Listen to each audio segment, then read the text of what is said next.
Hello friends, welcome back to my channel, and in today's video I'm going to share with you 7 tips for moving. So stay tuned so you can learn all the tips that you need if you're moving. Thanks for sticking around, friends. My name's Nicole Smith, realtor here in Metro Jacksonville, Florida, and I am wanting to share with you some tips for moving. Now, most people don't love to move, and frankly, I'm one of them.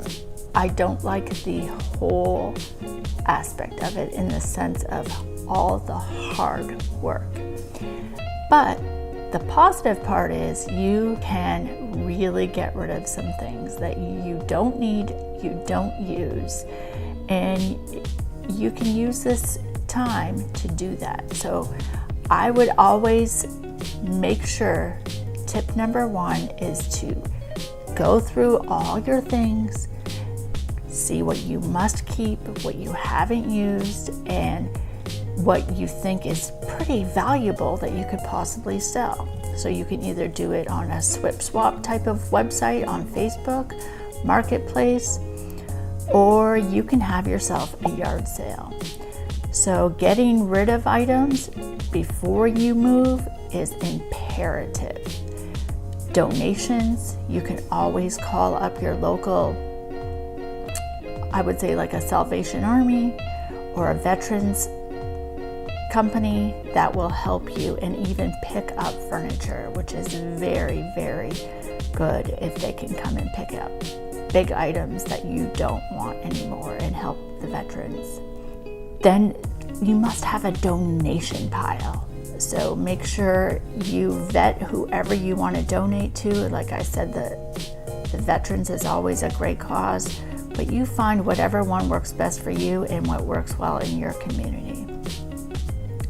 The other thing you want to do is start vetting moving companies, especially if you're moving across country. It is very expensive, and you want to make sure that whoever you hire is reputable. So check out the Better Business Bureau, check out their references. I would go in and actually look at their 5-star reviews, and if it's someone local, you could always start researching to see if you know any of the people that have used the companies. It's actually really good to get a referral from someone you know and trust that have already used that company. Will it always turn out the same? No.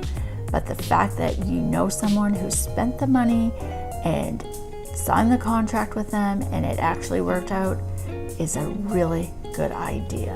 And sometimes the lower priced ones, they're lower for a reason, because if you don't read the fine print, you're not going to get what you want. And some of them will put your belongings on a truck and not deliver it to you for 2 or 3 weeks. And I've had some of my buyers and sellers go through that, and it's a nightmare.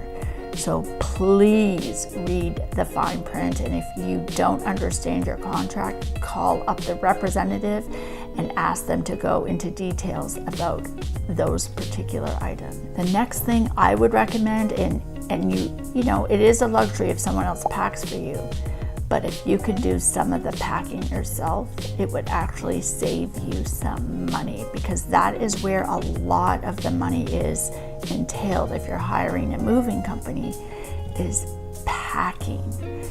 And packing things yourself will give you the sense of getting rid of things right then, getting things organized, and making sure you mark your boxes, which room they're going for and into, and what is important about that box. So for example, if it is your dishes and you need that every day, and you would mark kitchen and dishes and fragile. You have to make sure your boxes are labeled properly. And you could always color code them with certain stickers just in case you can't see the writing.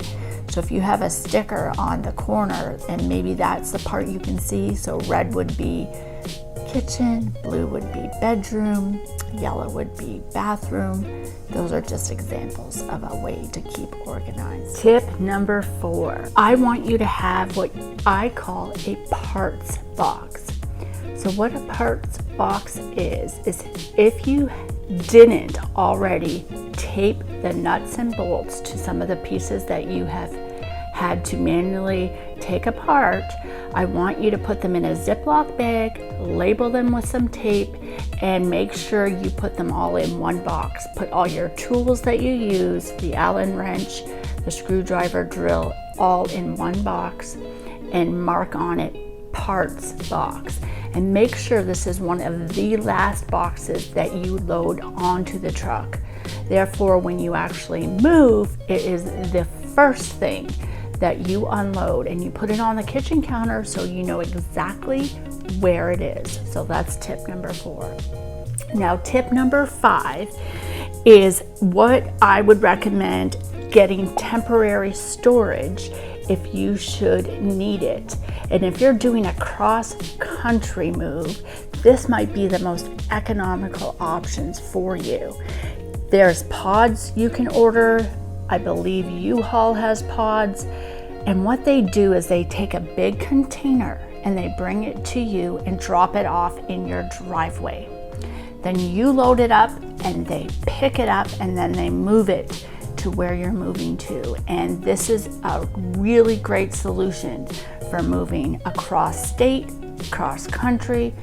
And I think you should look it up, and there's always some discount codes you might be able to find. So that's tip number 5. Tip number 6 is make sure you turn on the utilities so when you move, you're going to have electricity and heat, and you will have to more than likely take off the utilities of where you're at before you get the new ones. Or it could be a switch, just a one-day switch, not a big deal, but make sure you get that done and put that on your list. And there's actually a company that works with realtors that's called Utility Helpers, and I've registered with them. They don't charge my customers anything for doing this service for you. So if you want that service, leave me a message. I can help you with that. And especially if you're considering moving to the Northeast Florida region, I definitely know they help with this region. Now, tip number 7, the final and last tip, is you must plan ahead of time. If you have a closing on a Monday for the sale of your house and you're moving across country, you may want to make sure your closing for your new house is at least 3 to 4 days difference. That will give you some time to drive and get to your new destination without that stress that you have to show up and sign your documents for your closing. So that would be tip number 7. Plan this out ahead of time. Close early on the one you're selling and a little bit later on the one you're purchasing. And those are my 7 tips. And I hope that you found this very useful. And if you have any questions at all, leave me a DM. Make sure you subscribe. Make sure you hit the like button.